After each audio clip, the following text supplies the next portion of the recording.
ఇచ్చిన హామీలు మాటేంటో వ్యవసాయం, రైతు సంక్షేమం, నీటిపారుదల, యువత, ఉపాధి కల్పన, విద్యారంగం, వైద్య రంగం, గృహ నిర్మాణం, రెవెన్యూ, పౌర సరఫరా సిబిఐకి ఇస్తారని ఎదురు చూశారు. ఆ రోజు మీరే సిబిఐకి లెటర్ రాసినటువంటి మీరు ఈరోజు ఎందుకు వెనుకంజ వేశారో దాని మీద ఒకసారి మరి సమాధానం చెప్పాల్సినటువంటి అవసరం ఉన్నది. అంతేకాకుండా మరి సరే మీరు ఏదో ఒక రకంగా దాన్ని రిటైర్డ్ జడ్జి తోటి ఒక కమిటీ వేసి చేతులు దులుపుకునే ప్రయత్నం చేస్తూ ఉన్నారు. మరి అదే మాదిరిగా ఈరోజు నేను మిమ్మల్ని అడుగుతూ ఉన్నాను, మరి ధరణి విషయంలో, ధరణి పోర్టల్ విషయంలో కూడా మీరు చాలా అలిగేషన్స్ చేశారు పిసిసి అధ్యక్షుడిగా. మరి ధరణి విషయంలో మరి ఈరోజు ఏ నిర్ణయం తీసుకోబోతున్నారు? దాంట్లో నిజంగా అక్రమాలు జరిగినాయా? జరిగితే దాని మీద ఏం చర్యలు తీసుకుంటున్నారు? ఎప్పటి లోపల వాటి సంగతి బయట పెట్టబోతున్నారు? మరి దానికోసం ఏ కమిటీ వేయబోతున్నారు?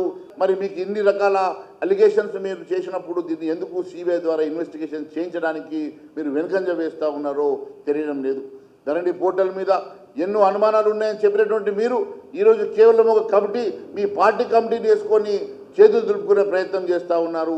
మీరు దాన్ని ధరణిని జరిగినటువంటి అవకతవకలను మీరు కూడా వాడుకొని మీ స్వార్థం కోసం వాడుకునే ప్రయత్నం ఏమైనా జరుగుతుందా? లేకుంటే నిజంగా ధరణిలో నిజంగా అవకతవకలు జరిగితే మరి ఎందుకు బయట పెట్టడం లేదో మరి ప్రజానీకానికి చెప్పాల్సినటువంటి అవసరం ఉందని చెప్పి నేను తెలియజేస్తూ ఉన్నాను.